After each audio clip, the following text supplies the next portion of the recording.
Spice of life YouTube ಚಾನೆಲ್ಗೆ ಸ್ವಾಗತ. ಅತ್ಯದ್ಭುತ ಅನುಭವಕ್ಕೆ ದಯವಿಟ್ಟು ಇಯರ್ಫೋನ್ ಬಳಸಿ. ಜ್ಯೋತಿಷ್ಯವು ನಮ್ಮ ಜೀವನದ ದಾರಿದೀಪ. ಗ್ರಹಗಳ ಚಲನೆ, ರಾಶಿಗಳ ಪ್ರಭಾವ ಮತ್ತು ನಕ್ಷತ್ರಗಳ ಶಕ್ತಿ ನಮ್ಮ ಬದುಕಿನ ಹಲವು ರಹಸ್ಯಗಳನ್ನು ತಿಳಿಸುತ್ತದೆ. ಇಂದಿನ ಈ ವಿಶೇಷ ವಿಡಿಯೋದಲ್ಲಿ ನಾವು ನೋಡೋಣ ಮಕರ ರಾಶಿಯವರಿಗೆ 2026 ವರ್ಷ ಹೇಗಿರಲಿದೆ ಎಂದು. ಈ ವರ್ಷ ನಿಮ್ಮ ಜೀವನದಲ್ಲಿ ಯಾವ ಮಹತ್ವದ ಬದಲಾವಣೆಗಳು ಆಗಲಿವೆ? ಉದ್ಯೋಗ, ವ್ಯವಹಾರ, ಹಣಕಾಸು, ವಿವಾಹ, ಕುಟುಂಬ ಮತ್ತು ಆರೋಗ್ಯದಲ್ಲಿ ಏನು ಫಲಗಳು ದೊರೆಯಲಿವೆ? ಬನ್ನಿ ಈ ಎಲ್ಲಾ ಪ್ರಶ್ನೆಗಳಿಗೆ ಸ್ಪಷ್ಟ ಹಾಗೂ ಸರಳ ಜ್ಯೋತಿಷ್ಯ ವಿಶ್ಲೇಷಣೆಯನ್ನು ಈ ವಿಡಿಯೋದಲ್ಲಿ ತಿಳಿದುಕೊಳ್ಳೋಣ. ಮಕರ ರಾಶಿಯವರೇ, 2026ರ ಯುಗಾದಿಯ ನಂತರ ನಿಮ್ಮ ಜೀವನದಲ್ಲಿ ಒಳ್ಳೆಯ ಬದಲಾವಣೆಗಳು ಆರಂಭವಾಗಲಿವೆ.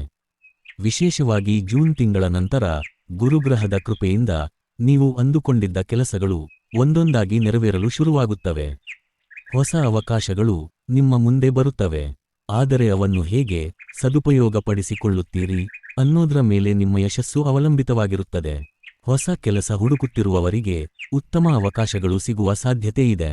ಉದ್ಯೋಗದಲ್ಲಿರುವವರಿಗೆ ಪ್ರಮೋಷನ್ ಅಥವಾ ಉತ್ತಮ ಸ್ಥಾನಮಾನ ಸಿಗುವ ಯೋಗ ಇದೆ. 2ನೇ ಮನೆಯಲ್ಲಿ ರಾಹು ಇರುವುದರಿಂದ ಧನಯೋಗವೂ ಇದೆ, ಅಂದರೆ ಹಣದ ಪ್ರವಾಹ ಹೆಚ್ಚಾಗಬಹುದು. ಆದರೆ ಅದೇ ಸಮಯದಲ್ಲಿ ಅನಿರೀಕ್ಷಿತ ಖರ್ಚುಗಳು ಎದುರಾಗಬಹುದು. ಹೂಡಿಕೆ ಮಾಡುವವರು, ವಿಶೇಷವಾಗಿ ಷೇರು ಮಾರುಕಟ್ಟೆಯಲ್ಲಿ ಇರುವವರು ತುಂಬಾ ಜಾಗ್ರತೆಯಿಂದ ಇರಬೇಕು. ಯಾರಿಗೂ ಪಕ್ಕಾ ಭರವಸೆ ಕೊಡುವಂತಹ ಕೆಲಸ ಮಾಡಬೇಡಿ.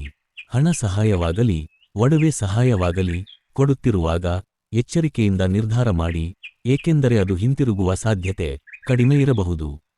ವೈವಾಹಿಕ ಜೀವನ ಸುಖಕರವಾಗಿರುತ್ತದೆ. ಸಂಗಾತಿಯ ಜೊತೆ ಉತ್ತಮ ಅರ್ಥೈಸಿಕೆ ಮೂಡುತ್ತದೆ. ಮದುವೆಯಾಗಬೇಕೆಂದುಕೊಂಡಿರುವವರಿಗೆ ಈ ವರ್ಷ ಒಳ್ಳೆಯ ಜೋಡಿ ಸಿಗುವ ಯೋಗ ಇದೆ. ಕಂಕಣ ಭಾಗ್ಯ ಕೂಡಿಬರುತ್ತದೆ. ಮನೆಯಲ್ಲಿ ಶುಭ ಕಾರ್ಯಗಳ ಸಂಭ್ರಮ ಹೆಚ್ಚಾಗುತ್ತದೆ. ಮಕ್ಕಳನ್ನು ಬಯಸುತ್ತಿರುವವರಿಗೆ ಸಂತಾನ ಭಾಗ್ಯವೂ ಇದೆ. ವಿದ್ಯಾರ್ಥಿಗಳಿಗೆ ಓದಿನಲ್ಲಿ ಉತ್ತಮ ಫಲಿತಾಂಶ ಸಿಗುತ್ತದೆ. ರೈತರಿಗೆ ಮತ್ತು ಕೃಷಿಯಲ್ಲಿ ತೊಡಗಿರುವವರಿಗೆ ಈ ವರ್ಷ ತುಂಬಾ ಅನುಕೂಲಕರ. ಒಳ್ಳೆಯ ಮಳೆ, ಬೆಳೆ ಮತ್ತು ಬೆಲೆ ಸಿಗುವ ಸಾಧ್ಯತೆ ಇದೆ. ಆದರೆ 2ನೇ ಮನೆಯಲ್ಲಿ ರಾಹು ಇರುವುದರಿಂದ ಮಾತಾಡುವಾಗ ಜಾಗ್ರತೆಯಿಂದಿರಿ. ನಿಮ್ಮ ಮಾತುಗಳಿಂದ ಭಿನ್ನಾಭಿಪ್ರಾಯಗಳು ಉಂಟಾಗುವ ಸಾಧ್ಯತೆ ಇದೆ. ಆತುರದಲ್ಲಿ ಯಾವುದೇ ನಿರ್ಧಾರ ತೆಗೆದುಕೊಳ್ಳಬೇಡಿ, ಸ್ವಲ್ಪ ಯೋಚಿಸಿ ಮುಂದೆ ಸಾಗಿರಿ.